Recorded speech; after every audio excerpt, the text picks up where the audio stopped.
10, 3, and 2, and 1. What's up, George? What's going on in the House of Craze tonight? In the House of Craze tonight, we have a repeat offender. Mr. Michael Oden will be on the show tonight. Offender, that is. That's right. He's going to be talking to us about a new campaign he's got on Kickstarter called Elysian Fields Reborn. That's coming up next. And we're going to be talking about fans. Yes. And we got some raffles tonight. Yes, we do. It's going to be a hoot. Are happening. Let's get it. Let's do it. Oh, jeez. Oh, Christ. okay. Roll on.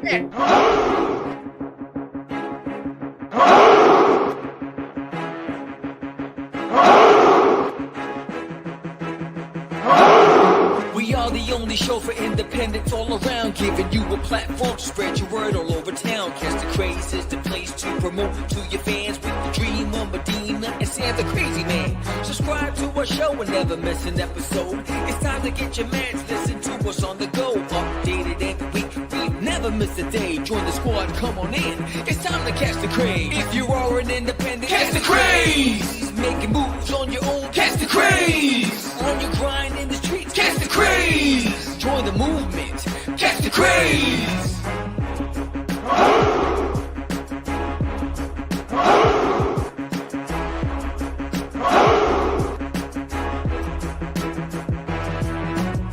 Yeah, George, we did it again. Come on now. You know you want to do it. Catch the Craze.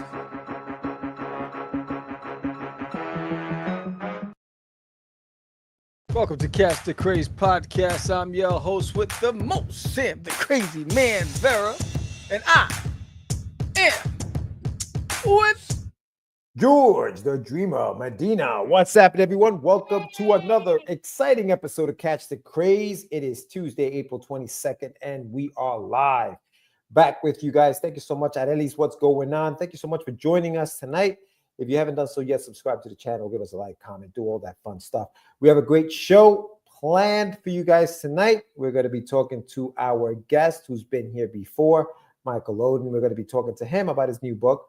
We have a raffle. We're going to be giving away some stuff tonight for all those duty enthusiasts and fans.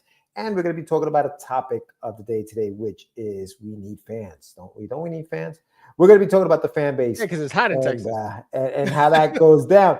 But yeah, man, we're going to have a good time. So like I said, if you are watching us right now, please hit the subscribe button. If you haven't done so, hit the like button if you haven't done so. And Sam's going to talk about a project that he's got going on right now on Kickstarter. And if you haven't pledged to that, hit that pledge. Hit that pledge button.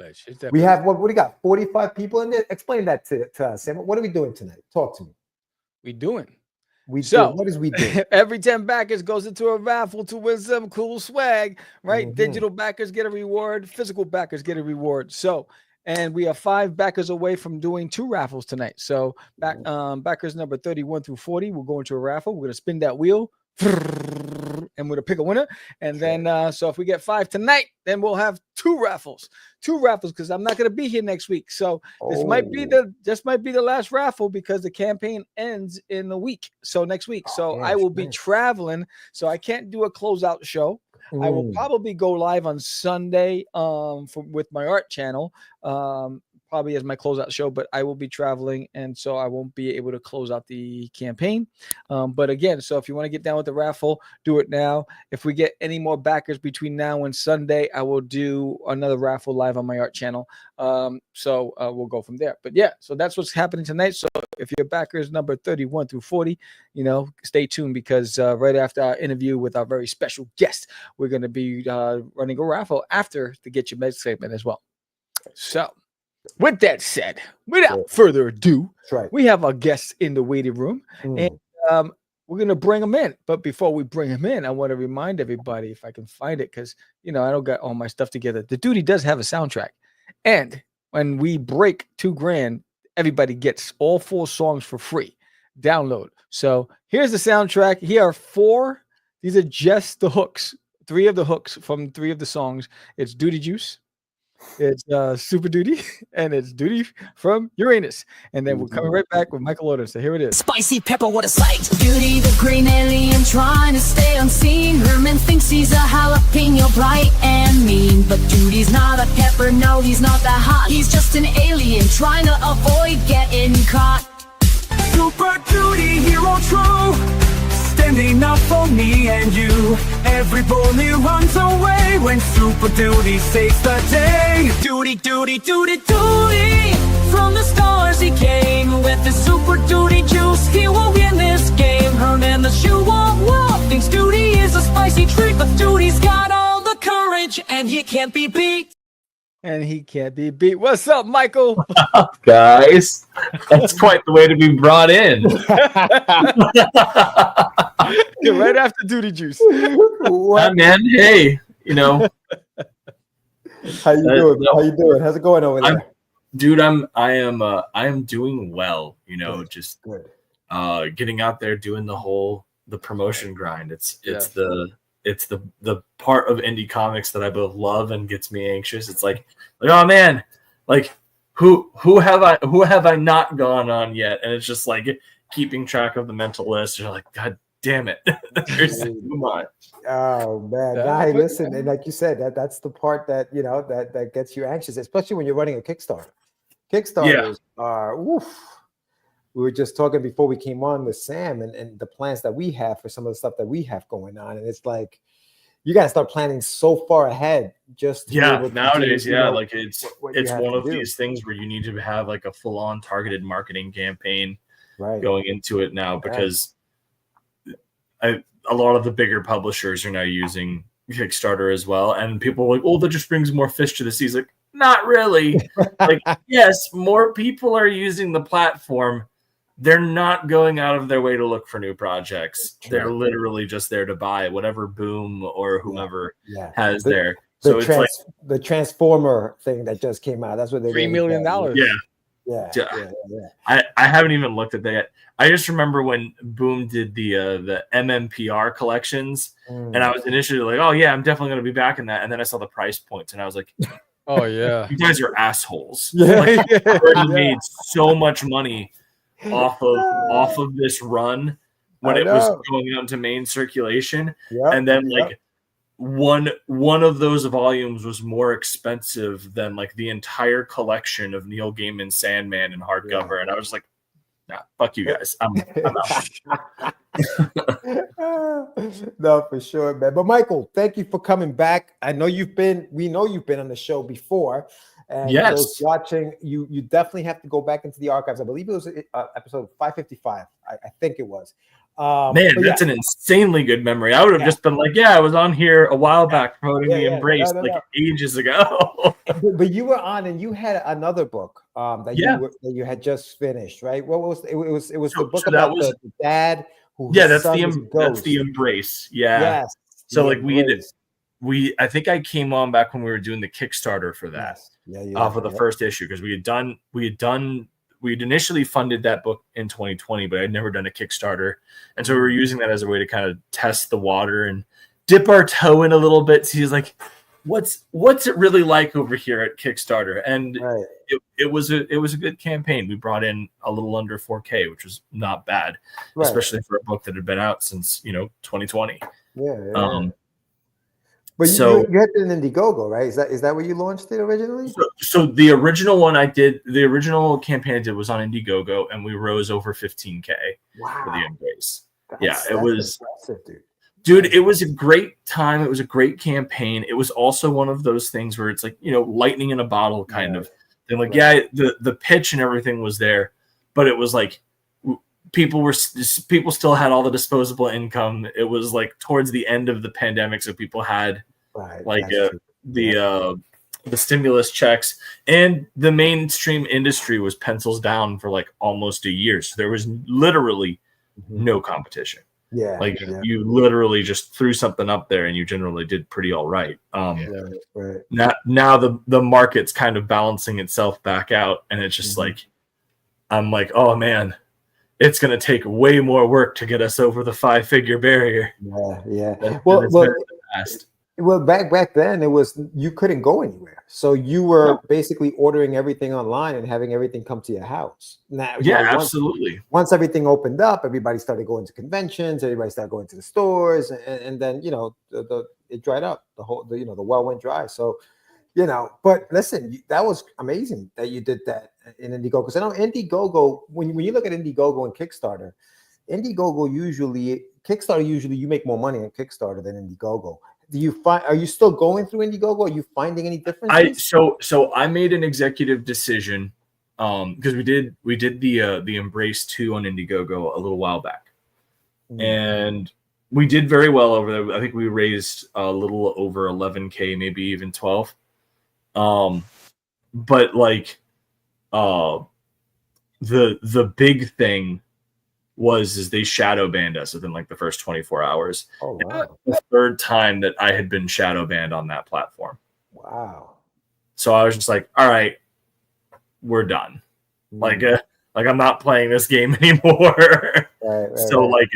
I made the executive, especially since like Indiegogo has the highest of the platform fees. Like they've got it's an 8%. 8%. So it's like if I'm giving you 8% of the money that I busted my ass on, and you're actively prohibiting me from reaching new markets, you can go take a hike, like you can kick rocks. Right. So you went over to Kickstarter. Now, how many campaigns did you do for the Embrace? Like, how far along are you on the book? So we've done the first 2 issues. I am writing I'm still working on issue 3. It's proven to be quite the tough nut to crack. Like I had done some work on it a while ago, and then I went to go look at the script recently, and I was like, I'm not happy with like any of this. I need to go. So that's going to be like a 5, maybe 6 issue miniseries. It all depends on how long. Like if I ended up having to break up issue 3 into 2 books, it'll be 6. But if I can condense this, if I can do everything that I want to do with book 3 in a singular issue, it'll be 5 books. I got you. Now, what about the artist? Are you still working with the same artist, or are you finding? Yes. So we've got Dean James is doing the interior work, and he's doing very well on that. And then we swapped out colorists from the first book to the second book. We picked up this guy Eugene Bedevu, and it was a very worthwhile decision. Eugene's colors are absolutely fantastic. Yeah, nice. Good job, man. Good job. So tell us a little bit about what's been going on in your life since the last time you were here. Like, what are some of the things you've been up to? Like, tell us a little bit about what's been going on.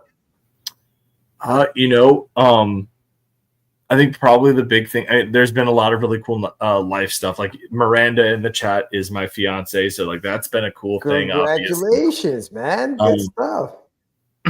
So, and then there's been a lot of stuff like that. But in terms of professionally speaking, I've been putting together a reboot of this series that got me into comics. So when I came in early 2020, I was doing a book called Elysian Fields issue 0, which actually, this is the 0 issue right here. 0. And we did that campaign. It did very well. I did something unheard of in the indie scene and went green on my first book. And so I then immediately took all the money that I had made and invested it into the second book, only to fall on my face hard, like super hard, and it almost broke me. And so like Elysian Fields has always been a project that I've really loved and I've wanted to come back to, but it was just, it never seemed like there was the interest. And then a couple of years ago, I was doing some promotionals. It's like, hey, you're the guy that did that Elysian Fields book, right? And I was just like, yeah. I was like, when are we getting more of those? It's like, where were you on Pyramid Gambit? Where were you on my second book? Right. Because and then what ended up really convincing me to actually go through with it was I had posted all of the original series from issue 0 through Pyramid Gambit up on Webtoon. Oh, okay. A while back, and we got 110 subscribers over 4,000 reads with an average rating of 9.78 out of 10. Oh, that's awesome, dude. So like I was like, when I saw that, I was like, okay, well, there's clearly something here. Yeah. Maybe I just need to go back and actually rework it, like bring it up to where I'm at now. Because like the original Elysian Fields, while it's not a bad book or anything like that, it's made by a person like I, as an art director, as an editor, as a writer, everything about issue 0 is incredibly amateur, right? Like I didn't know what I was doing, and I've learned a lot since then.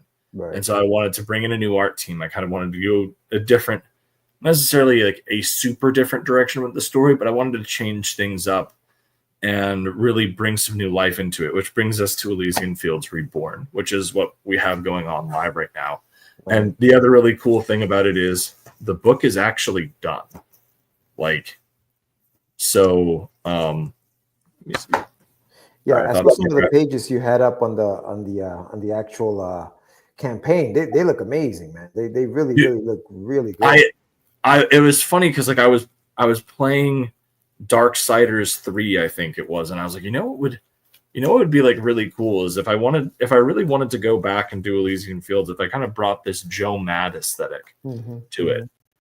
And like within the next day, I saw this Kickstarter campaign with this art by the team that I'm working with right now, Will Reyes, Tiago Gomez, and Ruvian. And Daphne's like the new version of Elysian Fields is fire. Yeah. So that was one of the cool things is the first 20 backers got signed and numbered collector proof editions that I sent out to them free of charge. So like that was a cool thing. But like, so this is the book. Yeah, that's nice, man. Nice. Look at that. And this actually has a cover upgrade. So like our next stretch goal at 4K upgrade to everyone who purchased the main cover to this like lava holofoil as a way to homage this, because this is also so it's really cool to be able. Is the size different, Michael? Very yes. Right? So I went so originally obviously standard comic book format, with this 8.5 by 11 prestige format. Okay. Now I will say that with the holofoils, the printer, they get their print paper in at 11 by 17, and so they had to they had to make adjustments, what have you. So it's a little bit smaller than 8.5 by 17, but not by much. Wow. So if we get when we get any of the cover upgrades, it'll be like a little bit smaller, but by a negligible amount. I really wanted to get this kind of prestige format going because it's a battle book, and I wanted the art to be able to breathe. I wanted it to pop on the page, and I feel like allowing yourself a larger format gives it the better real estate to do that. So was that a conversation that you had with your artist where you said, listen, I need it to be this size? Oh yeah. No, like and what was his reaction to that? He was fine with it. Like at the end of the day, the cool thing about it is that everyone is just really excited about the actual story. And because that's the thing, is like it's Elysian Fields is at its like base Mortal Kombat with heroes of mythology. So like everybody who was working on the book was like, hell yeah. And I was like, yeah, I want to do this in a prestige format to really let the art breathe. Everyone was like, no problems here, let's do it. And they all met the challenge, and man, is this book just beautiful.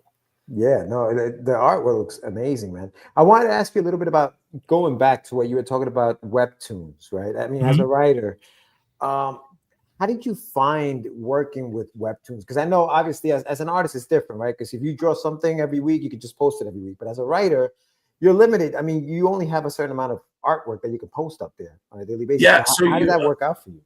So what I was doing was I was effectively, I had done some, back when I was actively doing this, I had done some research on when like trending times, Crazy Mad saying, don't forget to tell them the Embrace 2 is coming to Kickstarter too. Yeah, yes, I am. So Crazy Mad is like the #1 fan of the Embrace. Nice. Okay. That's not even like a dispute. The amount of cash that Crazy Mad has invested in the Embrace at this point is insane. I love that. So like I it was one of those things where what was I talking about? That just completely Webtoons. We're talking about Webtoons. That's right. Yeah. So when I was posting it on Webtoon, when I was initially doing that, I had kind of done research on like when were the similar stories to the genre that I was writing with Elysian Field, when did they post and get their peak engagement, what have you, based off of hashtags. And so then I would create a release schedule, and I'd be like, okay, we're going to release this 3 pages at a time. Right. And have it be like chapters effectively. Right. And that seemed to be successful. I think that the big thing with Webtoon though, is that it's not well optimized for like doing double page spreads or anything like that, because you're scrolling up or down or whatever as you're reading it. So like that was probably the only real drawback that I had. Yeah.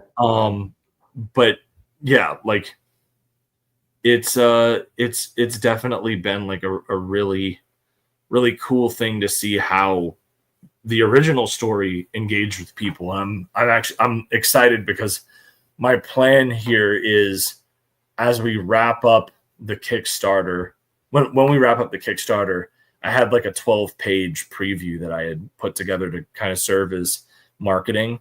And so I'm going to put those first 12 pages on Webtoon with a QR code that brings them to the Kickstarter link, because I'm going to keep like the single cover one tiers available after we close, so people can continue to purchase it. So I'm hoping that we get some people coming in.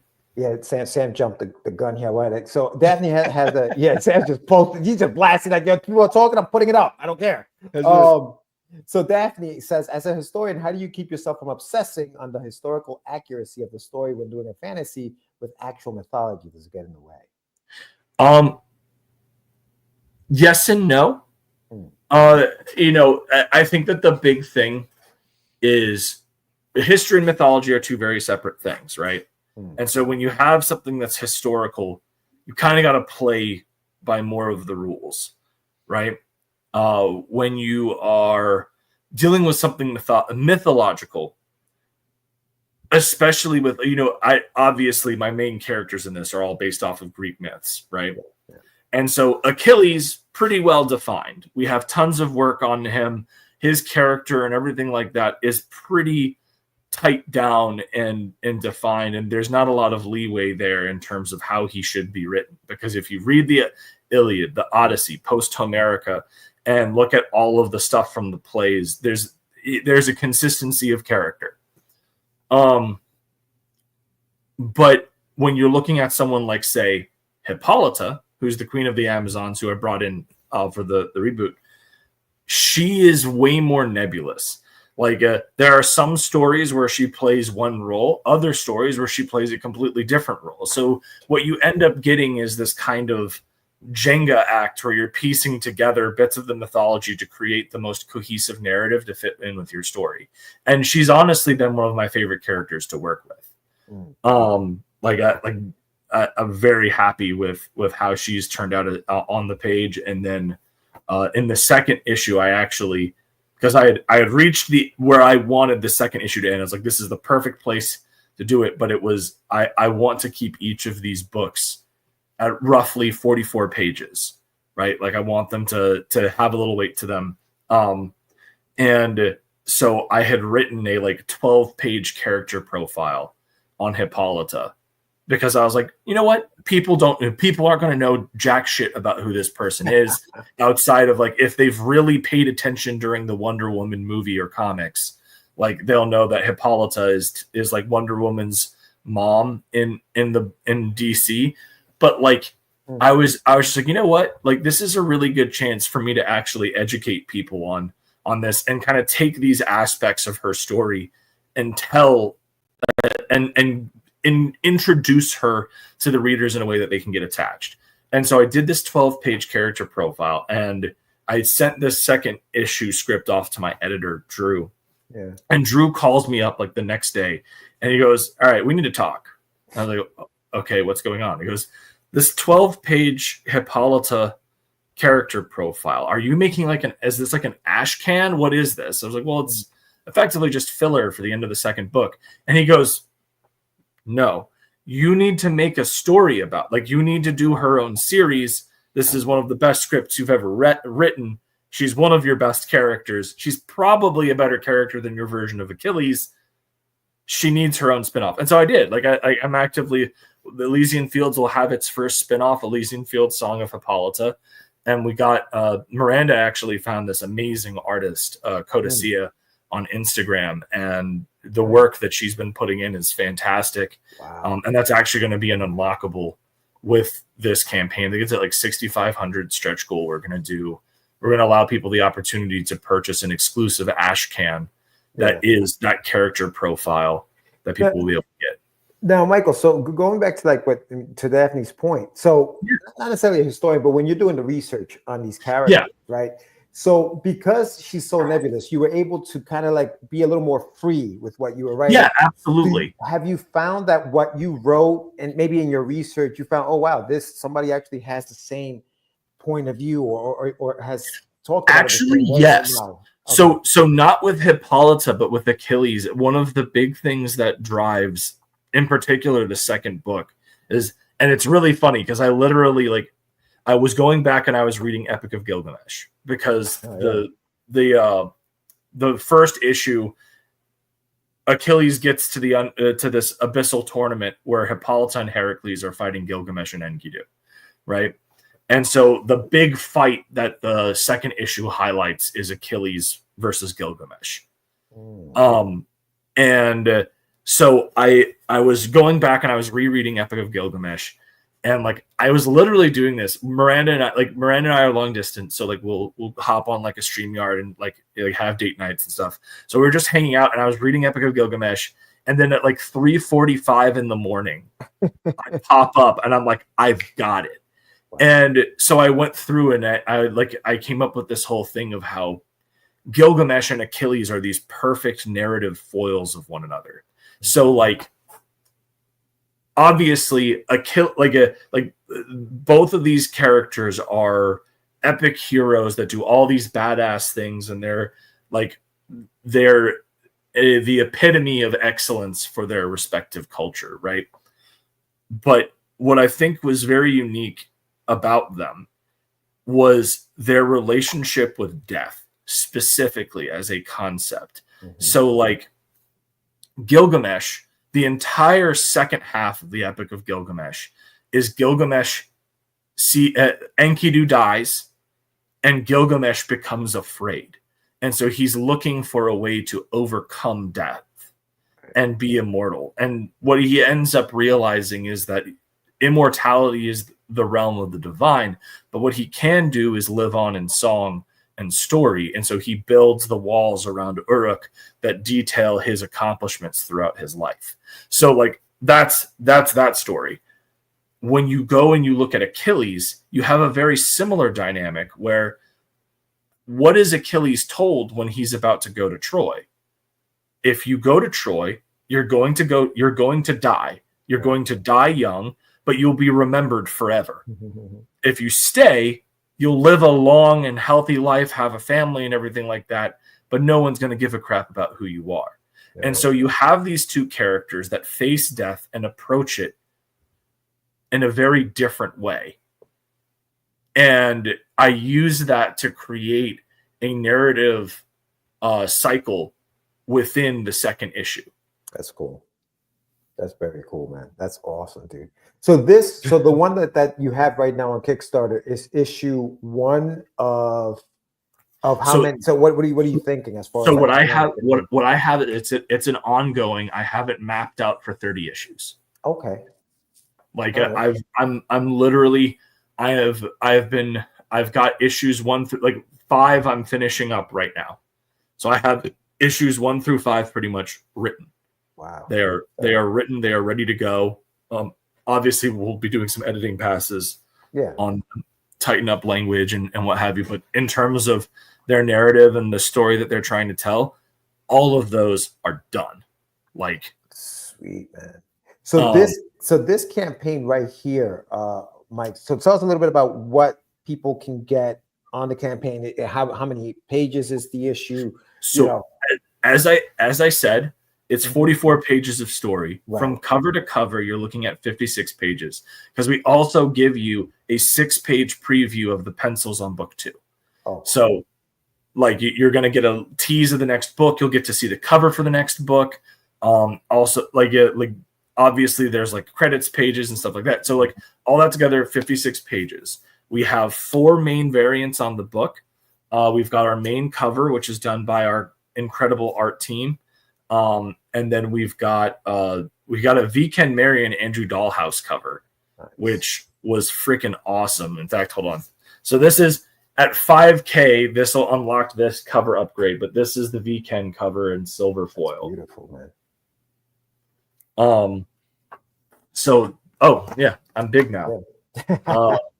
That's nice, dude. And then we got a cover by Vaughn Randall and Robert Nugent, which I'm still trying to figure out what kind of cover upgrade I want to give to it. Mm-hmm.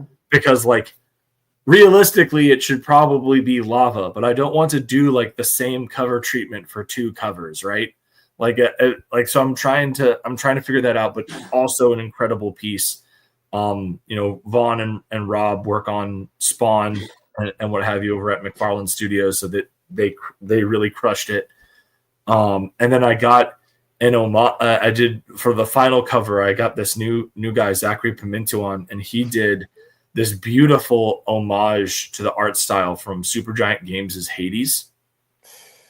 And so like this is that we have this will be like the cover upgrade with a rainbow foil.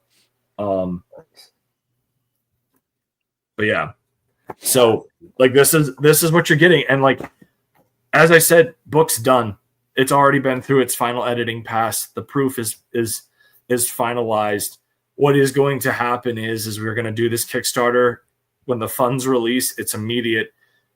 Sending the money to the printers, sending the money to fulfillment partner, and getting it out to people. I'm hoping if we're able to clear 10K, I'm going to be able to pretty much finish the next book. So like that's very exciting to me. And I think that we can do it. Like we're already almost at 4K. We've got half of the campaign left. If we can get between 8 and 10, I think that I'll have enough to finish, if not all of it, like 95% of it, and then I can take care of whatever costs extra that I have. Yeah, no, I mean, I think, it's very doable, man. I think the campaign ends on May 27th. Now, how many days was the campaign? Because I think you just got another backer. Woo! Yeah. That's exciting. So I did 60, and I'm very much regretting that. So like as I say, the majority of my time that I've done crowdfunding, I've been over at Indiegogo, and what you do over at Indiegogo is you do an initial 30, and then you extend for the full 60, right. And that's how you bring people in. And so I went, I'll just do 60 days, and like. Let me tell you the amount of like anxiety that I have of, oh my God, like nobody's coming in and backing today. And I have to remind myself, they're all going to wait until like the last week. Yeah. Like that's how it's going to be is that everyone's just going to wait until that last week. And then it's going to be a bum rush. But my goal is to get us above the 6K threshold here within the next week or so. I need to figure it out. But like, that's what this is, like as indie creators, we go out, we do the grind, we go and we talk to people, we show people the stuff, and hopefully we connect with them. Yeah. Well, listen, you have over 100 backers at 114. That's a nice number there, man. And you have 35 days to go. So yeah, I mean, for sure. I think it, you can keep going up. So that's amazing, Michael. And listen, we appreciate you coming on and talking to us about the project, man. It sounds like you're very passionate about it, know what you're talking about. Yeah. And it sounds like it's going to be a great freaking book, man. I really appreciate the kind words, and I hope people agree, because this has been a blast to put together. And like it's funny, I finished issue 4 the other day, and I was like, I really hope we get here. Because people aren't ready. Yeah. I destroy emotions, and that's what I do. But yeah, That's awesome. Thanks so much for having me. And listen, make sure that that you get that embrace too on Kickstarter for Crazy Mad, because he's going to be crazy mad if you don't get it in there. Oh, 100%. And when we launched that, so effectively when we did the Embrace to Indiegogo and then Fund My Comic, we were expecting to have it out much sooner. And then Dean's life just blew up. He got very sick, and then his tablet crashed. And so he lost all of the work he had been doing on the book and has had to redraw a bunch of pages. And so this has set him back pretty heavily. So we are working through it. I am very excited. We're going to do a Kickstarter. I'm probably even going to, initially we were just going to have one Kickstarter exclusive cover. I'm probably going to get at least one or two more up there as well, just so that we can have like a big event. And because it's been so long between what we did, that initial Fund My Comic and what have you. Right. Damn. All right. Well, awesome, man. Listen, Mike, thanks for coming on, and you're welcome back anytime. For those watching, make sure you hit the link that's in the chat for the Elysian. And it's going to be great, man. Yeah. Congratulations again. Thank you so much, guys. You got it, brother. Talk to you soon. Later. All right, that was Michael Oden. Again, I love talking to all of these different creators because they come from a different perspective on how they approach the art form. Yeah. And I just love the way he just dives into just the entire history of the genre that he's chosen to go after. And I mean, the artwork is fantastic. Oh, yeah, it's beautiful. It's a beautiful looking book. And so, yeah, no, definitely, guys, if you want to check it out, listen, he's got digitals at $5. If you guys are even interested in doing something like that, I mean, Cinco de Mayo. That's $5 for a digital. Yeah. That's for a 56-page book. That's amazing. So yeah, take advantage of some of the perks that are on there, and those stretch goals sound pretty cool too. So make sure you check it out and support independent. Sam, what do you got? What do you got coming up next? I see. Wait, hold on. I see Duty back. I thought all the backers were open for this raffle. What's going on? I sent an invite saying recommend it, and if I get the first one to do it, all the backers are going in. But we'll see what happens tonight. Things change all the time. It's fluid. We're fluid. But before we begin and go into the Get Your Meg segment, I want to just remind everybody that we do have a campaign going on right now. There's Needle in My Toilet, and we're 5 backers away from running 2 raffles tonight. So here's just a little reminder.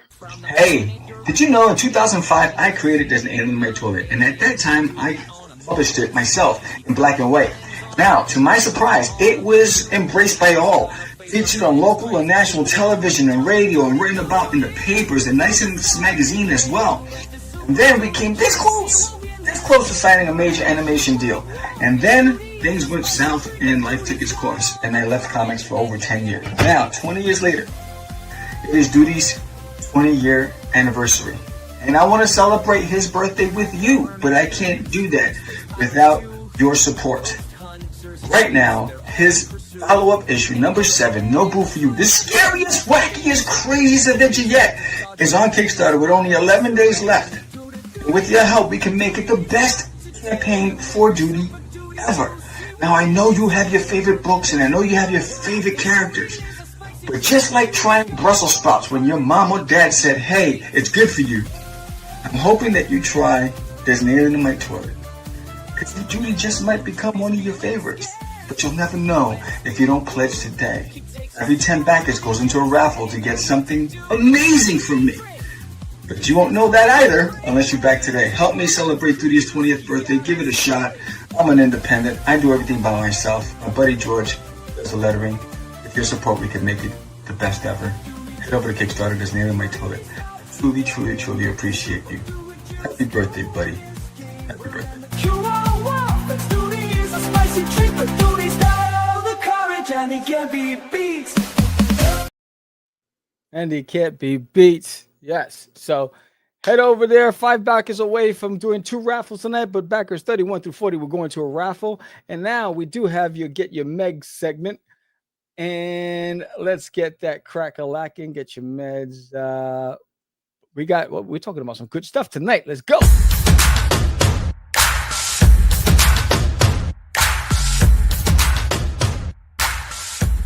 It's time for your medicine. We need the fan base. Primero. First. But before we even get into that, I just want to go back to the chat. A big shout out to Michael, obviously Miranda. Congratulations to you guys. Miranda said, it is very romantic. Michael reads to me a lot. We both love history, so it gets very nerdy. Mike, yeah, I will see you at the con, my friend. See you on Saturday. We'll talk a little bit about that before we leave. And then tomorrow is Book and Rose Day for the fellow nerds. All right, thanks, Miranda. There you go. So for those who are wondering, has issues. Nice. Yes, the topic. Fan base. Why the topic, George? You came up with this topic. We talking. So I've been going around town with Philip Russert. Big shout out to Philip Russert, who's starting his own distribution company. Okay, and we're going into stores. We've been going into a few comic book shops in Long Island. We went to a couple of shops in Staten Island. And the consensus is this: is that stores are not going to take a chance on us unless there's a fan base behind it. Unless there are people that are going to walk into their stores to pick up our books. Stores are not going to take a chance. Now, the stores that we've walked into are very receptive. They want books in their stores. They want indies in their stores. They just want to make sure that we're going to do what we have to do to make sure that people walk into their store and pick up the book that's on the shelf. So that's where the fan base portion of this thing comes in, because we need the fan base first. A lot of us, I think, a lot of indies get upset. These stores aren't giving us a chance. They have no idea what they have. If they just gave us a chance, and that is true. But we need the fan base first, right? So we need to grind. We need to do our thing. We need to do this. What Michael's doing, get on the show, talk to people about be passionate about it. It's infectious, right? When people are passionate about your work, they have no choice but to support it. So that's why I wanted to talk a little bit about fan base. And Sam, I know you, for example, was it last year or was it 2 years ago that you went out to the licensing show? How long? A couple of years ago, Licensing Expo, yeah. Yeah, and their response was just that. Yeah, so I mean, it's I made an investment to go out there, and I didn't realize the market has changed significantly, because Licensing Expo back in the days, when we first went, was different. Everyone was looking for something. They didn't expect you to do the legwork. They were just looking for something that can be commercialized and they can actually get scale from it, right? And they can make a profit from it. So I went to Licensing Expo this time. Now, why I had the same type of reception, my booth was busy. I was packed. I was talking to all these acquisitions people. The number one question, every single one of them said they wanted a data sheet. They wanted to know, how many units have I sold on my own? What is the demand for my product? How many people are on my social media there? How many of them are active on my social media feed? Not just followers, that they're active, there's a demand for your product. And so the world has changed, right? And so I think what happens is, there's like delusions of grandeur, right? We all think that our product is the best thing since sliced bread, and we all think that everyone should do us a favor and just get the book. The reality is there's a lot of options. And and you have to, your microphone has to be the loudest in order to rise to the surface and get somebody's attention. And the comic book, the retailers, they don't want to take a risk. Yeah. Especially, how many independents have the capital to support reorders, to support marketing? It isn't just it goes in my bookshelf. What are you doing to promote it? How many people are in there? What's your what's your budget to for marketing? Mm-hmm. And most independents don't have that. Right. Well, we all want to have bragging rights and say, yes, my stuff is nationally distributed. But the reality is you need to have the finances. Yeah. One of Daphne has a cool comment here. We're involved with the Tenchi Muyo campaign. Oh, yes, right. And to see how much money it raised on word of mouth alone is eye-opening. The fans really do the heavy lifting. Yeah. Because it has a huge fan base. You bring that stuff back and they're ready to support it. What is that? It's so hard to not make the comparison to my own campaign and take it personally. I just don't have the fan base like an anime. A genre that is crazy, and then that's just blowing the comics out of the water, and then it has a following, and that title alone, there are people. I remember when you guys launched that page. I mean, the amount of people just signed up just to be notified was huge. Yeah, no, and I think Daphne Lage, for those who don't know, she's also an independent creator and artist and writer of her own story, Eagle Raven, And I think that it also takes time, right? And I mean, your campaign staff, I think your campaigns, you know, from where like as an outsider looking in, I know you feel different, but I feel like they grow, they're growing. Yeah. They're growing. So yes, it takes time. But again, that's the fan base, right? Because the fan base, like you said about Tenchi Muyo, they're the ones that are going to come out. They're the ones that are going to support. They're the ones that are going to drive this thing because they want more. They want more. They want to see more. And I think that we have to be willing to do more than just be in one platform or do more than one thing. Yeah. Right. I think that a lot of us get comfortable in one place, whether it's going to conventions or whether it's, you know, just being online or even just doing Kickstarters. We get comfortable there and we're like, that's what I'm going to do. I'm going to just kind of stay here and just kind of hang out here. The reality is, in order to grow, you have to get out of that comfort zone and leave some of the places that you enjoy. We just found out that manga makes as much money for Japan as their steel. Damn, as their steel and microchip industry. Yeah, I was just watching a documentary that in Japan they went out recruiting for the best manga artists around the world. And they basically flew people from Spain or whatever, like the best talent, to come and work on manga books in Japan, which is crazy. So you know what? Okay, so it's funny that she brings that up. We were talking about this the other day, Sam. I never referred to a single issue of a comic book as a floppy. Never. I had never heard that until I won't say recently, but a few years ago. And I hate that term, dude. I hate the term floppy because of the negative connotation the word has. Flop, a flop. It's a floppy. Think about the word manga. Like that thing, that word just sounds, you know what I mean? Whereas a floppy is like, it's a floppy. And I think that part of the reason why Japan holds their artists to such a high standard is they're artists out there. They take their art, you know, they have a reverence to them that we don't here. And a work ethic. That's and when we're calling our books floppies, it doesn't help, dude. Like, you know what I mean? Help. Like, that doesn't help. What did anyone say? Do you guys believe knowing the right people is factor? And the so what percentage that play in the equation? I think. Yeah, I do. I think so. I think you know, the reality, guys, is we're in the people business and we're selling a product, right? But it starts with relationships first. Right. So you have to cultivate relationships. You have to connect with the audience that you're trying to, you know, cater to. And you have to be relatable. You have to be approachable, likable. Right. And it isn't just, most times people buy it because they like what you stand for. Whether it's your value system, whatever it is, it might be your Obama smile, whatever it is, you know, it's we're in the people business. I think sometimes we forget that. You know, and you'll see the disconnect when you're at conventions with everybody who has their heads down, right? You know, they think that the art's going to do all the work for them.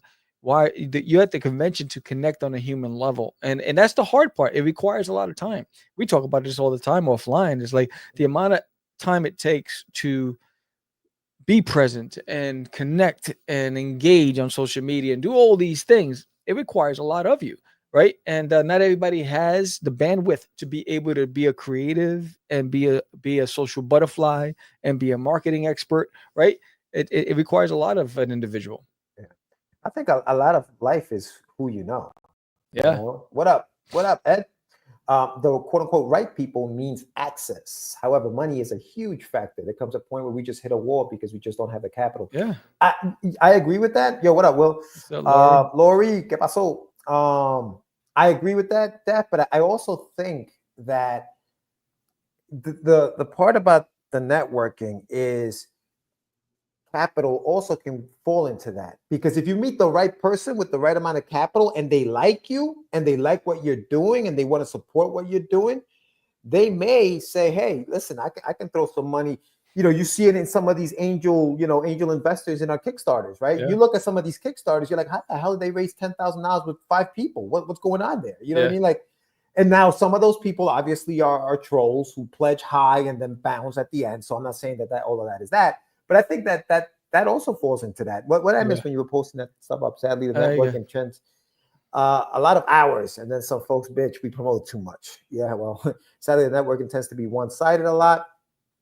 There's only so much we can do on our own because we actually do need a team to be the most effective at marketing. Yes. You are missed. Oh. Lou is back. Sometimes, Daphne, sometimes a great conversation with the right person doesn't cost anything. Just seeing the opportunity, making you know, the most of it. Funny, even on a small scale, I remember I was at a con, and the con was slow, and I had a conversation with a guy for an hour, right? Didn't pick up anything. And it was a 2-day show. He didn't pick up anything. He left. It did, you know, and you know, I was like, damn, I invested an hour. Came back the next day with his girlfriend and bought all the issues, right? And it's like, oh, this is what I was telling you about. And it wasn't ready that day. But because I spent that time just talking and connecting, came back the next day and bought every. So I was like, you just never know. And yeah, sometimes you're like, damn, you know, it's like, it requires a lot of you, right? It takes a lot of energy because you're an event to sell. You're an event to make connections and network and whatever. And so every moment counts, and you want to stick and move, right? You want to be able to art and stick and move from one to the next. But sometimes you have to pause and slow down because you never know who that person is going to be. It could be an editor. It could be, you know, an acquisitions, a licensing, somebody from Netflix. It could be anybody. And they're trying to get a feel for what you have and who you are as a creative. And you just never know. Dude, I mean, the chat's going crazy. We'll check some of these. We'll check some of these out, and then I'll tell you what I was thinking about that. Hey guys, what's up, Mike? Where am I missing from? I'll fix it. But the sad thing is, too many people want to talk this community and how important it is to lift each other up. But you then, when you check your page, they're never lifting anybody up themselves.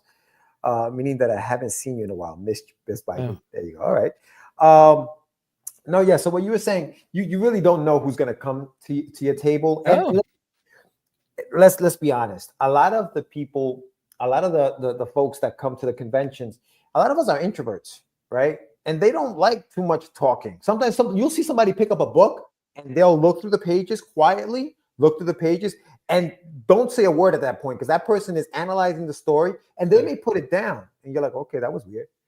And then they come back and they just pick it up because they just needed that time to take a look at it. So sometimes it's about understanding also the people that are, you know, that we're dealing with. And then sometimes you can come off overly aggressive, right? Yeah, so it all depends, and that's the game we're in. We're in the people business, and a lot of times it's chess, right? You're reading each other, you're trying to acknowledge, you're putting out feelers, right? Hey, how's it going? You don't get a reaction like, oh, okay, let me try something else, and they pick up the book. Hey, you mind if I tell you about the story? And they still don't respond. You're like, oh, damn, what the hell's going on here? This is getting awkward, right? Yeah. So it's, but we've been doing it so long that if you don't adjust to what's happening in front of you, you could potentially miss out on opportunities. Some comic book readers require more work than others, right? Mm-hmm. But that person can end up being a long-term fan. Oh, yeah. That person can be someone who's like, I'm coming back for the consecutive. If you cultivate that relationship, if you make an impact in that moment through that conversation, like, you know what, I really like you. I'm going to follow you on social media. I want to get the alerts when you throw out the next book, right? You just never know. So you don't want to take those moments for granted. Yeah. No, and I think that, what do you got? None of my books are open. They have to engage. So I will say William is a good salesperson on the floor at conventions. And I'll say this about social media, man. We got to be careful with social media, dude. Yeah. Not everything you see on social media, obviously. And we all know this is the truth. People are always going to post the most positive things sometimes the other way. But for the most part, nobody ever talks about how, what a crappy day they're having. And so that you may get a lot of those, what William was talking about, everybody, oh, uplift the community. It's a great community. And then nothing happens. But that's social media, man. Like, I try to, honestly, man, I try to stay away from that crap too, man. Like, I don't buy into that, some of that stuff. Create a horror comic to sell to the masses in an industry. What is it? An industry of superheroes. Try selling a green duty. Yeah, it's even harder. It's even harder. Stop backing up. I'm with you, William. Right? It's like I gotta hustle, but I know. But that's the name of the game. This is the game that we chose to be in, right? And I think it can be frustrating. It can be overwhelming. But you know what? The reality is, I love what I do, and I understand what it's going to require of me, and I understand the work I have to put into to try to get another reader, right? The amount of energy it takes to get one reader, right? Now imagine trying to get as more readers, right? It takes a lot of energy.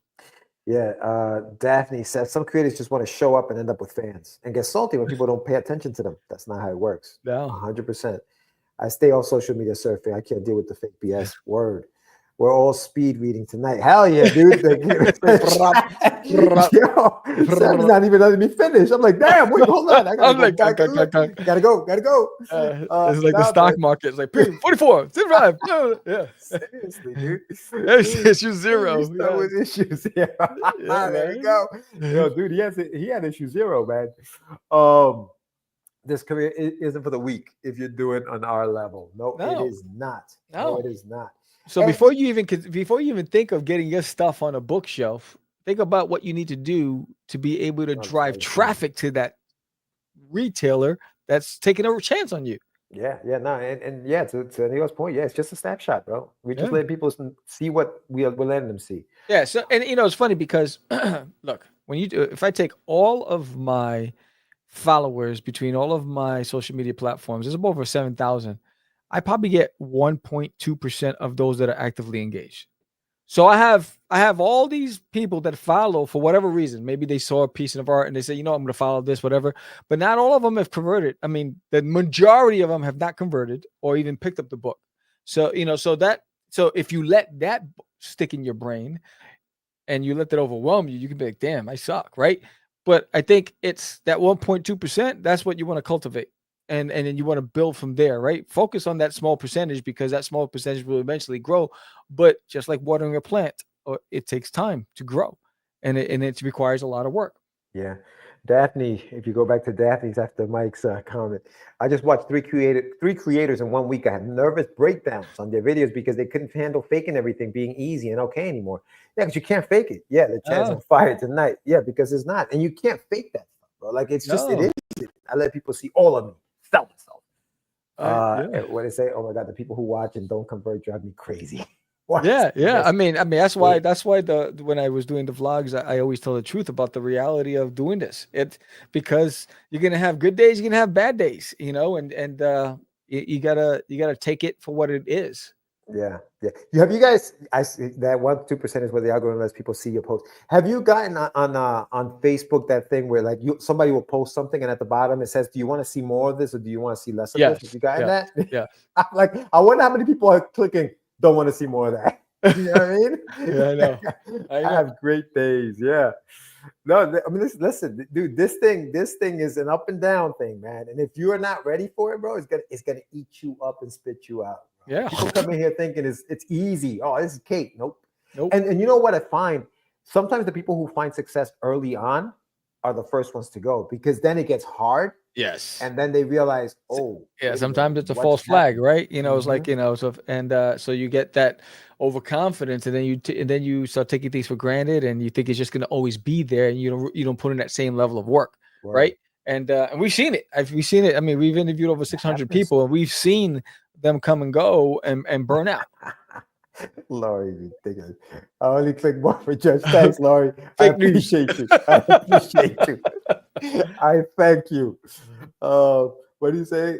When I said it was hard from day one. Word. Yeah. Facebook shows me stuff from 5 days ago. Word. Especially when a campaign is going and you get an alert from like 5 days ago and the campaign is over. Like, come on, man. Yeah. Right?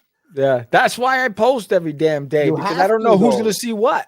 And that's the thing, dude. Like you have to. I know people get us, why you're spamming? No, that's what needs to be done. Yeah, dude. That's what needs to be done, bro. The worst is, the worst is when you post and people like, hey, when did your campaign end?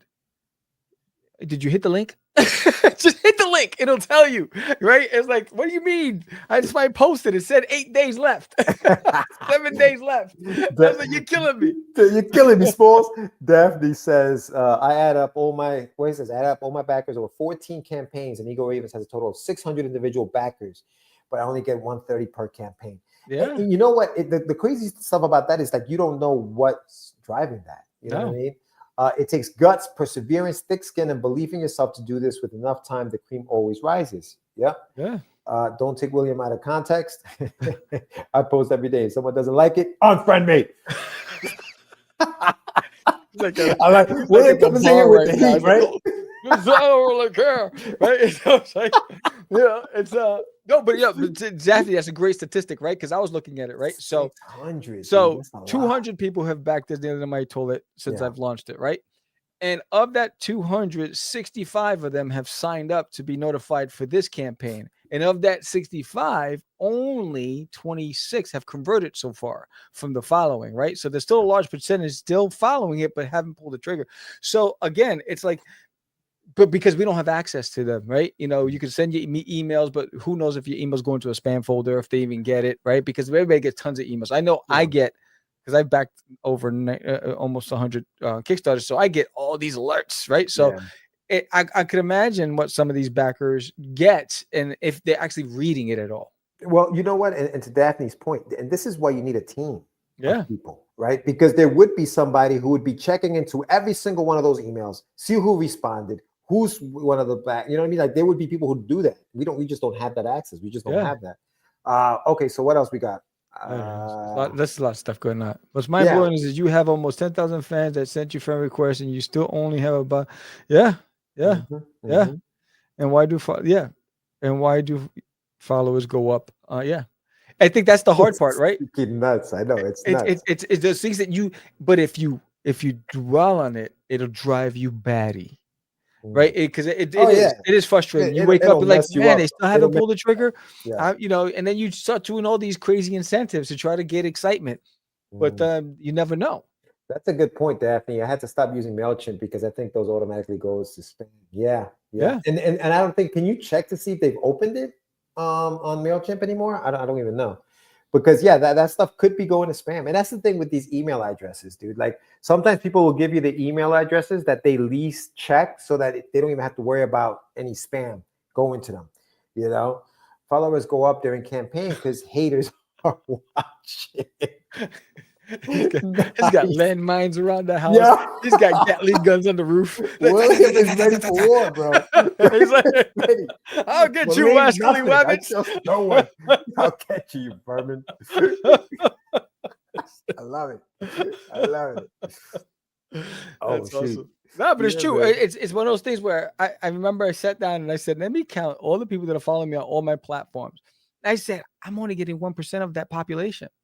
Right. And that's like, so why do you even look at the stuff that I post when I post? You hit follow, you know, and not even, and then it's that same percentage that actually engage. Right. So I don't know if it's most of them are bots, but every day I get requests from creatives and people that find me at conventions, but they're not pulling the trigger. So that's the part that you got to work with. I sent an email from my website to my email, and it went to my own spam folder. That's how shitty they are. Oh, snap. That is crazy. But you know what? And what you were saying about people asking questions that you may deem, you know, ridiculous. That's the patience we have to have for some of these people. Sometimes. Yeah, because when I get those questions, you know, on the back end, nobody sees me. What the bloody hell? Right? You go off, right? And then you want to say, dude, I put 8 days left. Right, you know, or I put it, you know, the dates, it ends on this date or whatever it is, and but they're not actually clicking the link. So then, for me, sometimes like, is this just a scammer? You know, when you get these crazy questions that like they didn't actually read it. No, you should ask them for their email address and tell them you'll email it to them. Bam. You know, you never know. Yeah. But building the fan base, man. That's where tough. You know, it's tough, but we have to do it in order for us to, you know, be able to have some leverage when it comes to like stores or, you know, or whatever, you know what I mean? You have to have it. You have to have that, unfortunately. The patience of a saint. Like, you know, like for me, before I decide to start working with LCSs, I want the stuff completed, the all 10 issues of Disney in my toilet.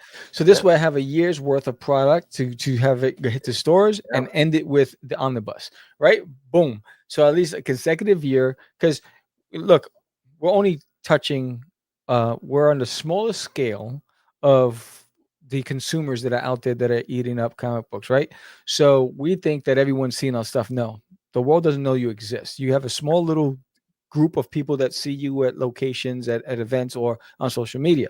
So when you decide to want to go, so for me, it's like when I decide to go to LCS, I'm going to make sure that at that time I'm going to buy advertisements. I'm going to do all the things that I need to do if I have to go with self-publishing myself.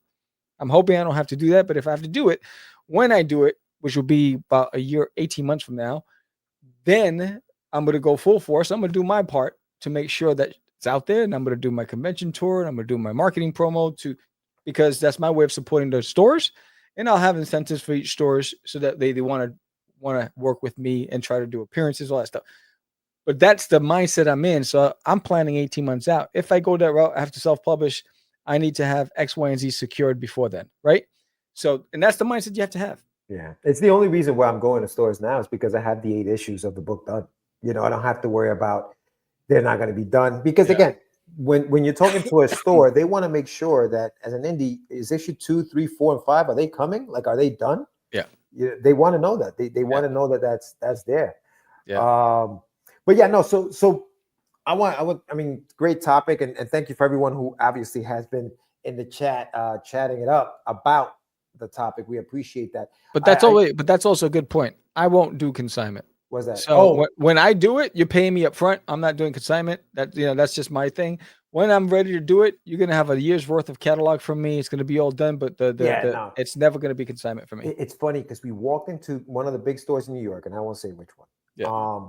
And they wanted to. They have a whole section for indies and everything, and they want to support indies, right? But one of their things was consignment. Yeah. It was listen, we'll do it on consignment because they don't want to take the risk. You know what I mean? If it doesn't sell, they don't want it to just sit there. They don't want to pay up front for it.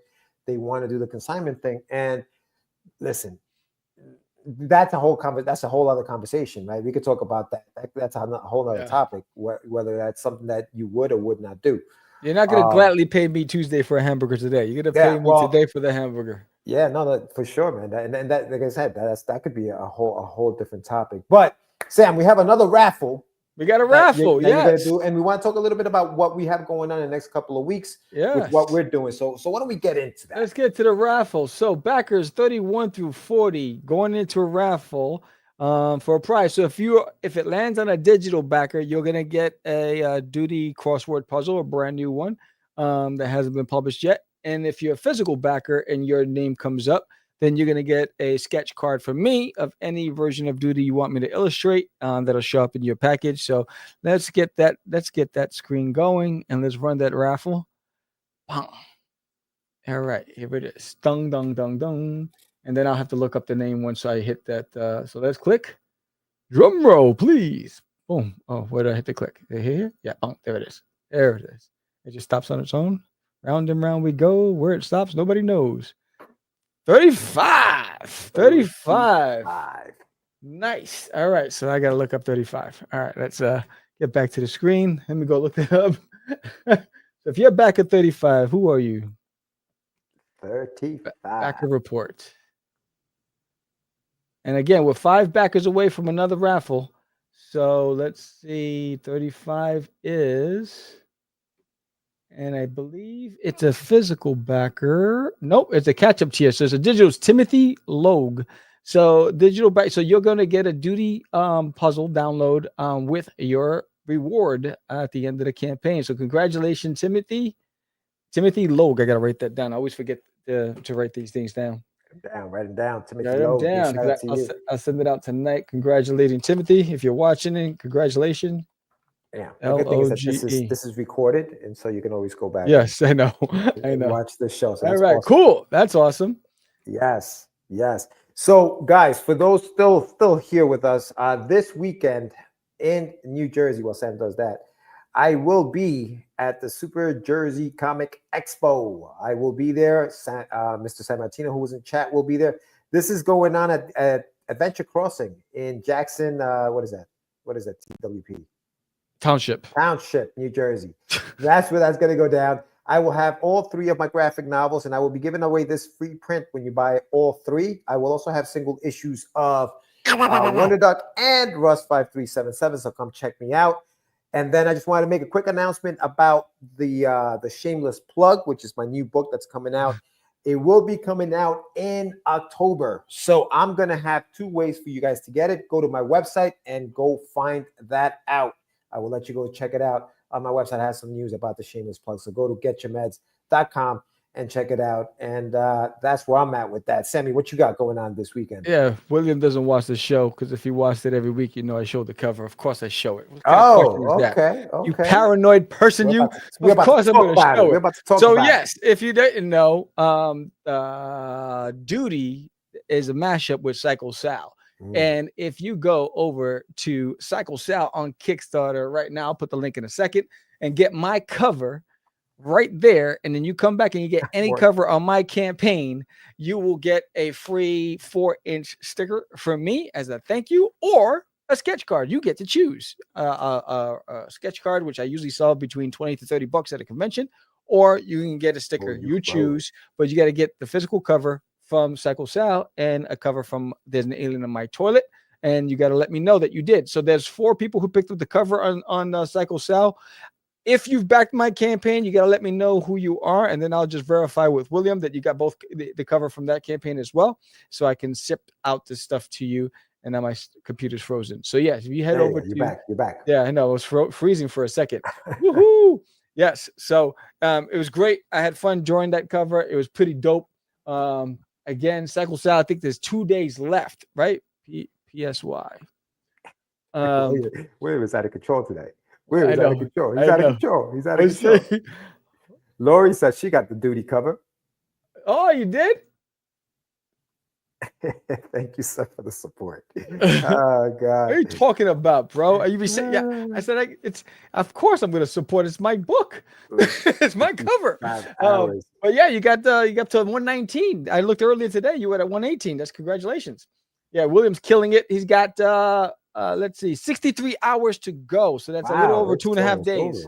63 hours to go. Cycle Sal, links in the chat. I just put it right there. Bang. Awesome. I've got a new comic coming that's about oh my goodness. I like how long did it take you for I know I'm doing other stuff. You were like, it's over. Oh God. But yeah, so definitely check that out. Make sure you pledge to the campaign. Sam, you got how many days you got? You got till May 1st. I got 9 days left. 9 days left. And unfortunately, I won't be here to close out the show because I'm traveling for work next week on my final week of the campaign. And so again, if we get to 2,000, then everybody gets the 4 songs for the Duty soundtrack for free. And every 10 backers, we go into a raffle and somebody wins something cool, like tonight with Timothy. And I think Hugo Dali won, and I think it's Peter or I think it was Peter, somebody else won. He was a radio host. Won. So we have 3 winners so far, and we're 5 backers away from doing another raffle. And again, if we get the 5 backers between now and the weekend, then I will go live and do another raffle live on my art channel. And yeah, so I'm excited. But again, if you don't know, you're watching this for the first time, there's an Alien in My Toilet. His name is Duty. There's also a collector's box in there. So you can get the collector's box alone or as part of a bundle. That's available again. And let's see. I will be doing a book signing on Free Comic Book Day. So I had this promotion on. So I'll be at Geek Out in Burleson, Texas on Free Comic Book Day, the day that Herman the Chihuahua's backstory comes out, being published by More Fun Comics, which is also the people who run Denton Comic Art Expo. And so I'll be doing a book signing there the day it comes out. So come and get your copy of Herman the Chihuahua. That's going to be dope. And also on this campaign, There's an Alien in My Toilet, there's also a limited edition homage cover on this campaign as well that's available. And if we get, we got 9 days, anything is possible. We get to 100 backers, everybody gets this 4-inch sticker for free. So there's a lot going on in There's an Alien in My Toilet. The campaign, this is issue number 7. This is the biggest, the best one yet. I'm excited for this campaign. It's my best work yet. I've really grown as a creator, and I really want to make this fun. And there's a lot of new characters in it, a lot of new plot twists in this story.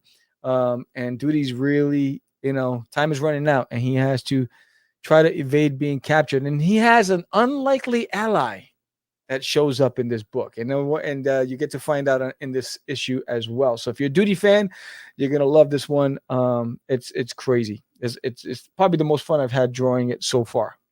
Nice, dude. Yeah, no, I can't wait to get the pages so I can start lettering that bad boy and get it out to everyone. So yeah, that's going down. That's going down.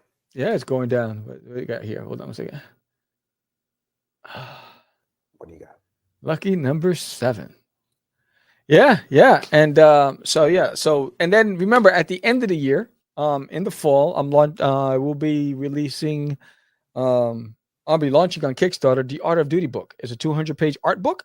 And I received about 7 artist renditions of Duty that'll be featured in the art book. This book will be distributed nationwide in bookstores. And it's my first ever The Art of Duty book, and it's going to be dope. And so thank you everybody who submitted your art. I got Daphne Lage, I've gotten Lupins, I got End of Zed, I got some really cool stuff, Dwayne, a lot of great stuff, and I got one more coming that I know of. So that's going to be dope, and I'll be launching it here on Kickstarter. That's awesome, man. That's awesome. Yeah, so check it out. That's what we're going to be doing. We won't be live next week. But no. we will be back the week after that. Is that right? Yes, we will be back the week after that. So no show next week, 29th, but we'll be back on the 6th of May. What the hell? Someone just took away a pledge on Cycle Sal? It went up to 119 and just went back down to 118. That's no bueno. Anyway, calendar. Wait, cut it out, dog. I know. I was like, I watch it every day. You know, very impressive, your campaign, buddy. But let's see. We come back on the 29th with Kerry Chug. Nice. Oh, Kerry's back. All right. Yeah. Awesome. Can't wait to talk to him. That's cool. I like that. Yes. Is it? No, I'm sorry, not Kerry. I'm sorry. We don't come back on the 29th. I'm away on the 29th. We come back on the 6th with Gary Kemp. So Kerry is going to be on the 13th of May. Okay. All right. So we come back with Gary Kemp on the 6th. All right. Sweet. Looking forward to that. So Gary Kemp will be on the show. Check that out on the 6th. And yeah, man, that's all I got, dog. What else you got?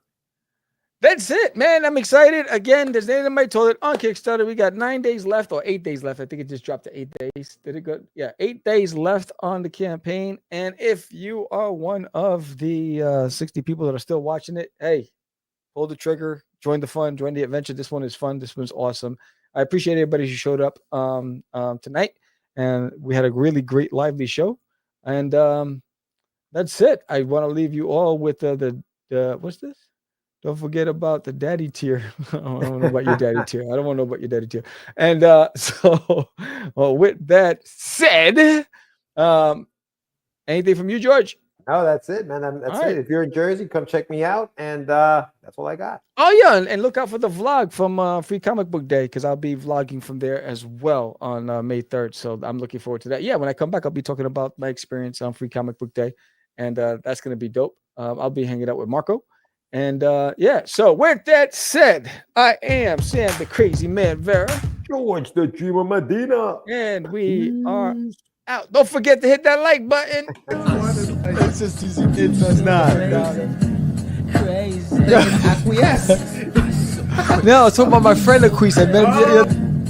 Say my name, right? This is what you were thinking? Oh, he described me. He said, I'm the what? Catch the Craze. You're listening to Catch the Craze. You're listening to Catch the Craze. Catch the Craze. You are listening to Catch the Craze. Catch the Craze. You're listening to Catch the Craze. Candy girl.